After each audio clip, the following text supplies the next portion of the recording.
Será que tudo que a gente viu no filme do Coringa aconteceu mesmo? Ou foi tudo uma representação da mente dele? E se boa parte do que a gente viu realmente aconteceu, porém, numa cronologia diferente daquilo que foi mostrado no filme? Se você ficou com dúvidas sobre os eventos do filme O Coringa, fica aqui logo após a vinheta a gente vai falar sobre isso.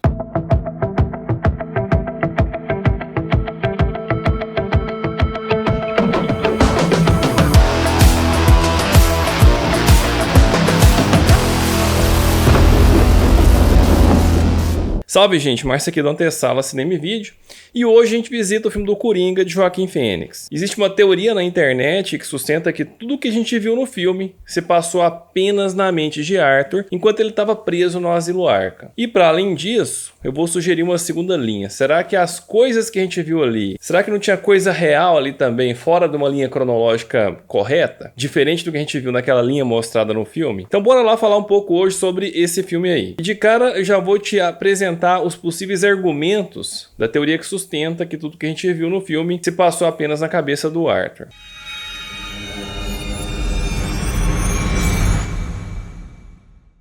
O primeiro argumento a favor de que tudo se passou na mente de Arthur seria o seu protagonismo na história que a gente viu no filme. Isso mesmo, gente. Puxa aí na sua memória e você vai perceber que a gente teve vários filmes do Batman, mas a gente nunca teve um filme do Coringa. Ou seja, o Coringa geralmente aparece como um vilão que enfrenta o Batman e nunca como personagem central da história. E se a gente analisar bem esse filme, esse protagonismo ressalta em várias de suas passagens. Uma das cenas que me chama muita atenção é a forma como Arthur é agredido logo no começo do filme, em que a gente vê aqueles garotos roubando a sua placa e na sequência, além deles destruírem a placa, eles espancam o Arthur de uma forma covarde e violenta. E aqui de cara a gente já tem esse protagonismo acontecendo. Imagina que a gente tá vendo a história contada sob a perspectiva do Arthur e é como se eu te contasse sobre algo que me aconteceu. Eu não vou contar pra você tudo o que aconteceu porque eu vou acabar te contando só a minha percepção dos fatos. E é a mesma coisa que a gente tá vendo aqui. A gente vê a história segundo a visão do Arthur. Mas foi aquilo mesmo que aconteceu? Não sei, gente. Acredito que não exatamente daquela forma. Pelo menos o que a gente tá vendo aí é o que ele acha que aconteceu de verdade. Outro momento em que a gente vê esse protagonismo é aquele em que ele tá no metrô com os três rapazes de Wall Street. E o que essa cena mostra pra gente? De novo, a gente tem o Arthur que é vítima da situação. Ele tá no canto dele, com seu acesso de risos, quando um dos rapazes remove a sua peruca de palhaço. E na sequência de eventos, a gente tem o Arthur sendo agredido e atirado ao chão. E de novo, a gente vê uma cena parecida com aquela dos garotos no início do filme. Ele tá no chão sendo chutado pelos três rapazes de Wall Street. O restante da história a gente já sabe, mas note que nas duas situações que eu falei pra você até agora, a gente tem um Arthur representado como vítima de agressores, sendo que na segunda situação ele resolve reagir matando esses agressores. Embora a reação dele seja um tanto exagerada, porque mata, ela parece ser apresentada como um tipo de reação aceitável e esperada de alguém que tem transtornos mentais e que é repetidamente agredido pelos mais favorecidos, sempre do mesmo jeito. E essa posição de vítima ainda se repete quando ele está no show de Murray Franklin, quando ele conta que matou os três rapazes da Wall Street. E na sequência ele diz mais ou menos assim: a minha vida não passa de uma comédia. E quando as pessoas demonstram um certo desconforto com essas justificativas dele para ter matado os três rapazes, o que ele diz na sequência? Ele fala assim, ó: por que estão tão perplexos por causa disso? Se fosse eu morrendo na calçada, passariam por cima. Passo todos os dias por vocês e vocês nem notam. Mas eles, porque Thomas Wayne chorou por eles na TV? E aqui de novo a gente vê a perspectiva dele sendo apresentado. Ele poderia ter morrido e nem seria notado. Mas tem mais, hein, gente? Não para aí. Esse protagonismo dele no filme. A gente tem ainda uma outra cena em que esse vitimismo do Arthur associado a um protagonismo é mostrado. O Arthur estaria passeando com a sua vizinha quando ambos passam de frente a uma notícia jornalística mostrando a morte dos três executivos de Wall Street. E nessa cena, a vizinha de Arthur teria dito o seguinte: dá pra acreditar nisso?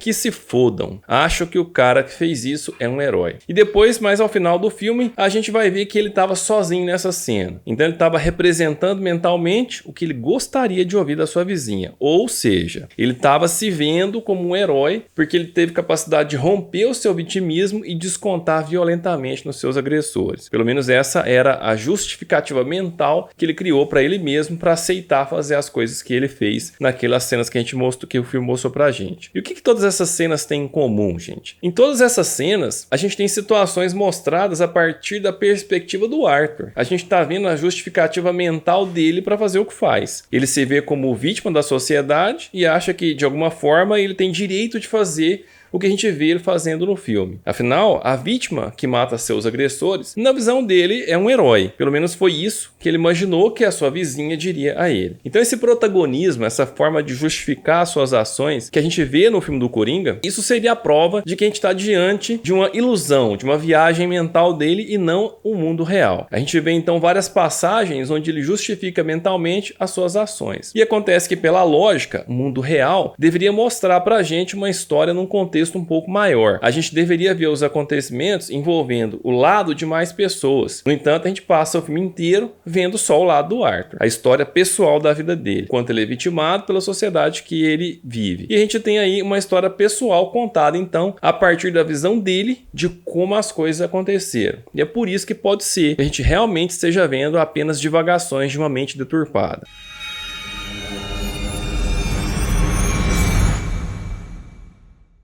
Um outro argumento a favor da teoria de que tudo no filme é representação mental de Arthur vem pela cena da geladeira. No início do filme, o Arthur está falando com uma assistente social que libera a sua medicação. E nessa cena ele diz exatamente o seguinte: eu me sentia melhor quando estava trancado no hospital. E na sequência a gente tem uma imagem dele dentro do asilo, batendo a cabeça numa porta com uma janelinha. Acontece que na sequência do filme, por volta de 1h08, a gente vê a cena estranha em que Arthur entra na geladeira, simbolizando que ali, aparentemente, ele se sentiria seguro e protegido do cruel mundo exterior. E o contexto em que essa cena acontece é muito sugestivo, de uma busca por proteção de forma a simbolizar uma possível proteção que ele sentia estando no asilo Arkham. Vamos lembrar que lá no início do filme ele teria dito que se sentia melhor quando estava trancado no hospital. Olha isso, hein, gente? Então agora essa entrada na geladeira seria um certo simbolismo, uma tentativa desesperada dele se sentir melhor, dele se sentir protegido. E olha só que interessante isso, gente. Nesse momento do filme, a mãe de Arthur estava internada após ter sofrido um AVC. Detetives de polícia procuravam o Arthur para conversar com ele sobre o assassinato dos 3 rapazes de Wall Street. E para completar, o Arthur tinha encontrado Thomas Wayne, que abertamente havia dito a Arthur que ele era adotado e que sua mãe era louca e que já tinha sido internada no asilo Arkham. E para piorar tudo, o Murray Franklin havia passado trechos do show de stand-up de Arthur mostrando um certo tom de sátira, no que Arthur ficou visivelmente chateado e com raiva. Então, gente, estava tudo contra ele. Por isso essa entrada na geladeira pode ser vista como um pouco de simbolismo realmente, com Arthur admitindo que se sente mais seguro dentro da sua cela acolchoada, dentro do asilo Arkham. Outro fato que reforça essa teoria é de que a geladeira que o Arthur Fleck entra dentro e a cela que ele tem no asilo Arkham compartilham um detalhe visual interessante. Ambos têm um tipo de janelinha pequena na porta. Por mais meticulosamente elaborado que é esse filme do Coringa, é muito difícil imaginar que a semelhança visual entre a geladeira e a cela do Arthur não tenha sido uma escolha criativa proposital. A gente teria aí um simbolismo em que a mente do Arthur se retira para um espaço onde se sente melhor, onde se sente confortável. Ele estaria então fisicamente no asilo, mas a sua mente estaria sofrendo e perturbada com todas essas cenas que a gente viu no filme. Então ele teria recolhido a sua mente para dentro da geladeira como uma maneira de se proteger mentalmente, assim como ele estava protegido fisicamente dentro do asilo Arkham.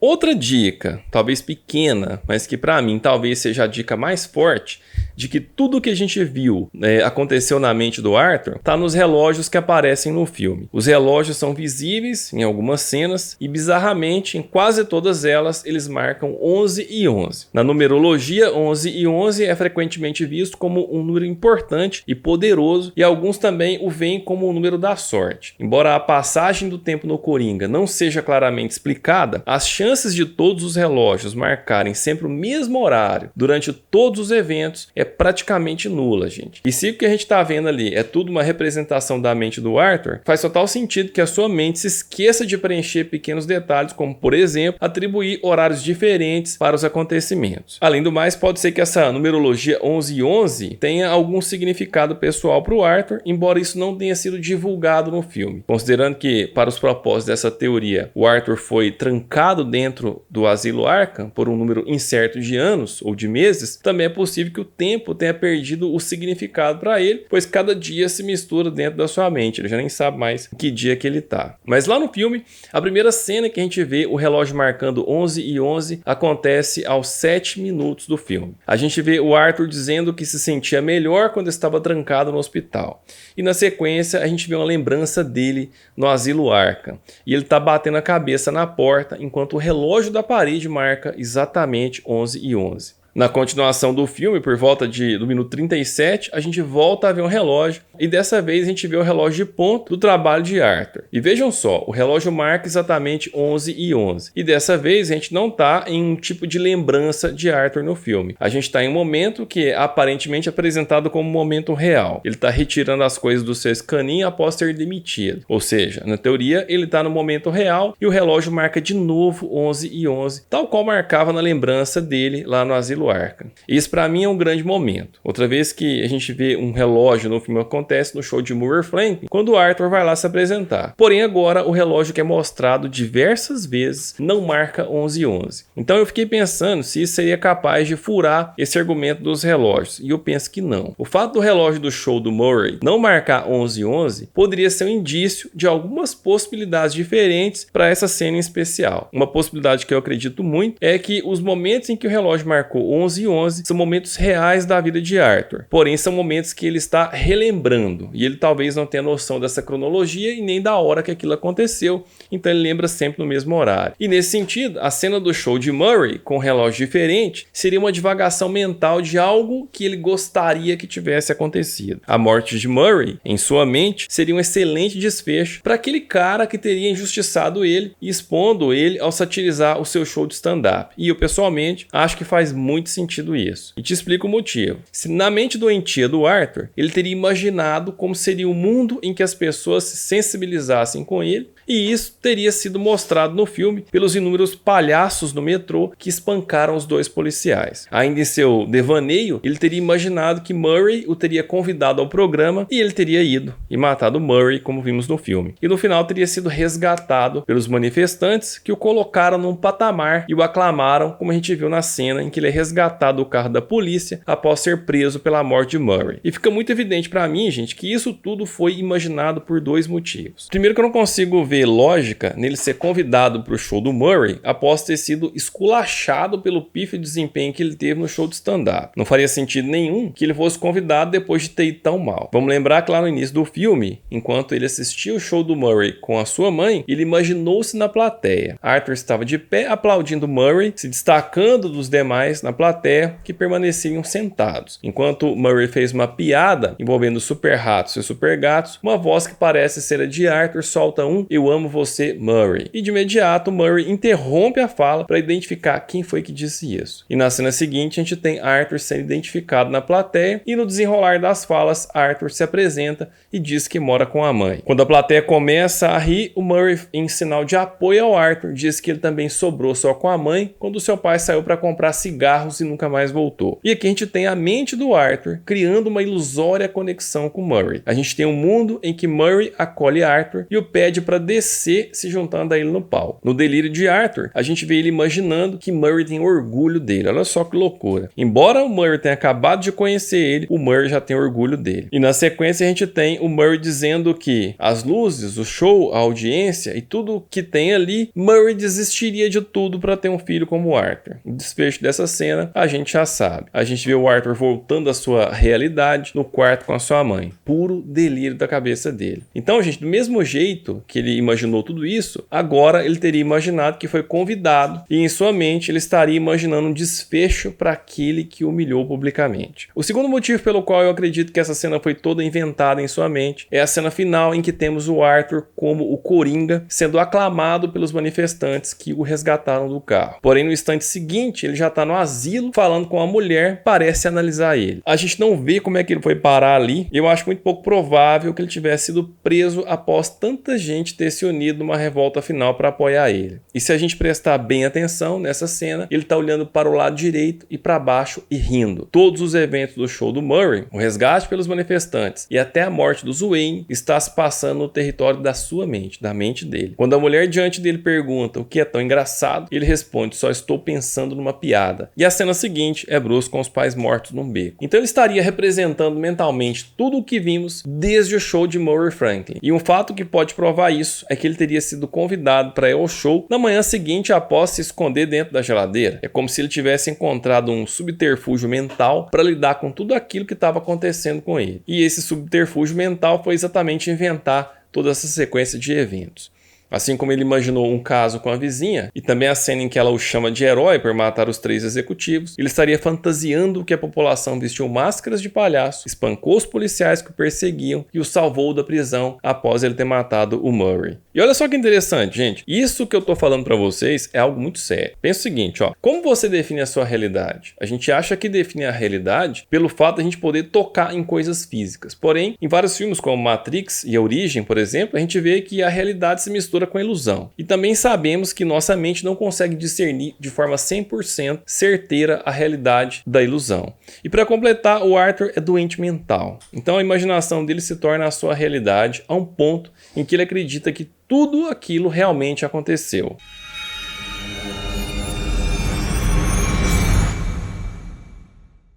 Outra dica para a verdadeira realidade de Arthur acontece quando ele é visto no final dentro de Arkham.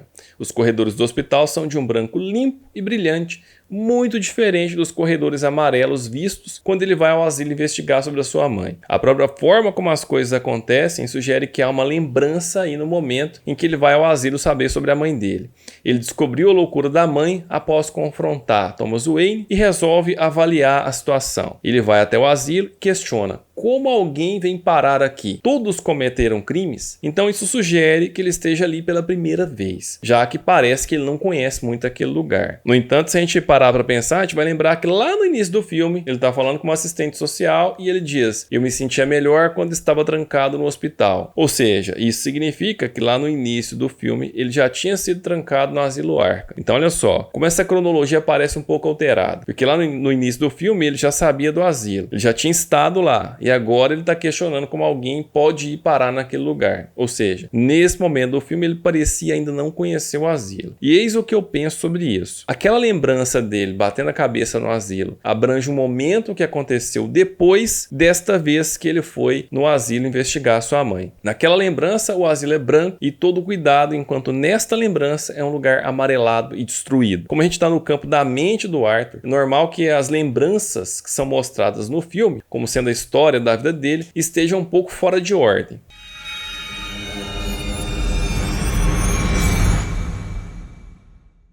Um outro fato que também chamou a atenção é a ideia de que Thomas Wayne fosse o pai de Arthur Fleck. Se a gente observar bem, o Arthur parece ser um cara na faixa dos seus 50 anos, enquanto Thomas Wayne deveria ter ali no máximo uns 60 anos. Então como é que o Wayne poderia ser o pai do Arthur? Isso estaria em total descompasso com toda e qualquer história que envolve o Batman, já que o Coringa, que a gente viu nesse filme, servia para ser pai do Bruce Wayne, que ainda é uma criança. Eu reputei isso de um total delírio, principalmente pela semelhança de idade entre Arthur e Thomas Wayne. Também outro fato que comprova a ilusão de Arthur acontece quando ele sai do asilo após descobrir a verdade sobre sua mãe. Ele entra no apartamento da vizinha com quem ele aparentemente tinha um caso, mas no início do filme a gente viu que ele foi até a casa da vizinha e aparentemente teve algum tipo de relacionamento com ela. Também Também a gente tem a cena em que ela diz que quem matou os rapazes deveria ser considerado um herói. Também a gente viu a cena em que ela está ao lado dele no hospital quando a sua mãe está internada. Porém, agora em uma cronologia posterior a essas cenas, a gente vê ele entrando no apartamento dela e ela fica surpresa e diz: o que está fazendo aqui? Está no apartamento errado. Seu nome é Arthur, não é? Mora no final do corredor. Preciso que vá embora. Ou seja, o que isso significa? Significa que ela não tem relação alguma com ele, ela nem sabe direito quem é ele. Então, de onde saiu esse envolvimento amoroso que ele teve com ela? Da cabeça dele. Tudo aquilo que a gente viu do envolvimento dos dois foi a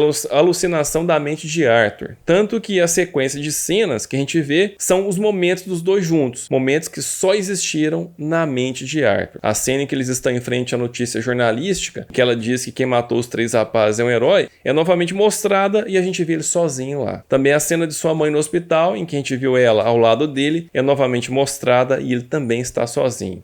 Ou seja, ele alucinou com ela. Nada daquilo ali foi real. E o que eu penso disso tudo é que o que vimos no filme do Coringa foi uma representação mental dele sobre a sua vida.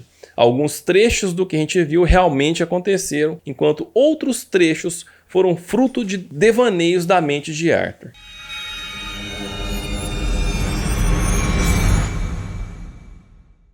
De tudo isso, a gente vai tentar organizar a cronologia dos fatos que a gente viu no filme, de forma a entender que pode ser lembrança e aquilo que pode ser mero devaneio da sua mente. Eu vou iniciar assim. O Arthur estava no asilo por ter algum tipo de doença mental. Como ele apresentou melhora, ele foi solto do asilo. Então a cena inicial em que ele conversa com o assistente social e a gente vê ele no asilo é uma lembrança de quando ele estava lá. O emprego dele, a demissão, também é lembrança. Acredito que até a morte da mãe dele, a gente tem lembrança da vida dele sendo mostrada de forma desordenada em termos de cronologia. Por exemplo, quando ele vai no asilo Arkham saber sobre a mãe, o asilo está destruído, mostrando que é um fato cronologicamente passado ao momento em que ele esteve no asilo, que era branco. E isso sem contar que quando ele vai no asilo descobrir sobre a mãe, aparentemente é a primeira vez que ele vai ali. Então esse fato seria cronologicamente anterior à lembrança que é mostrada dele no início do filme dentro do asilo. Já os acontecimentos dele ser convidado ao show do Murray, ter matado o Murray e ser salvo pela população de manifestantes com máscaras de palhaço, me parecem devaneios de sua mente deturpada. Eu achei os policiais do filme muito sem ação. Eles nunca abordaram Arthur de maneira incisiva, o que não é normal para policiais que têm suspeitas de alguém. Acredito que eles não só descobriram que o Arthur matou os 3 rapazes, como também matou a sua mãe. E na sequência prenderam o Arthur, que novamente foi parar no asilo Arkham. Então, seguindo essa linha, tudo que a gente viu no filme foi uma mistura de lembranças da mente perturbada, junto com devaneios de coisas que ele gostaria que tivesse acontecido exatamente daquele jeito.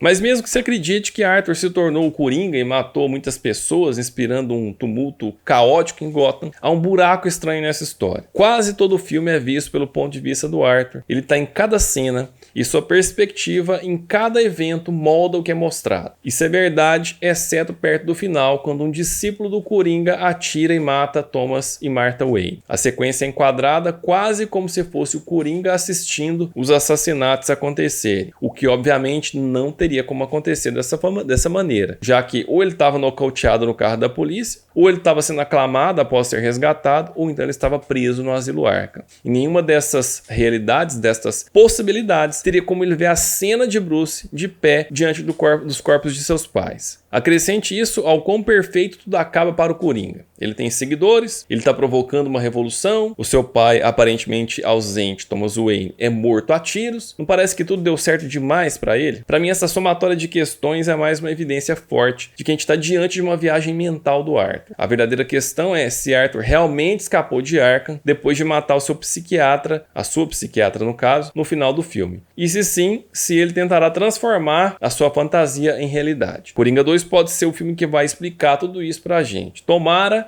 que venha um filme nessa linha, porque eu acho que isso ia ser legal demais. E até teria espaço para Willem Dafoe atuar como Coringa imitador. Já pensou? Bom, gente, vou ficando por aqui. Espero que você tenha gostado desse vídeo. Se você gostou, já vai deixando o seu like, compartilhe o vídeo para mais pessoas entrarem nessa discussão. Aproveite também para me contar aí nos comentários o que você achou de tudo que foi dito aqui hoje. Você concorda ou discorda? Você tem outra visão para compartilhar? Comenta aí, que eu estou realmente interessado em saber a sua opinião. No mais, valeu demais pela sua audiência até aqui. Um grande abraço e até a próxima.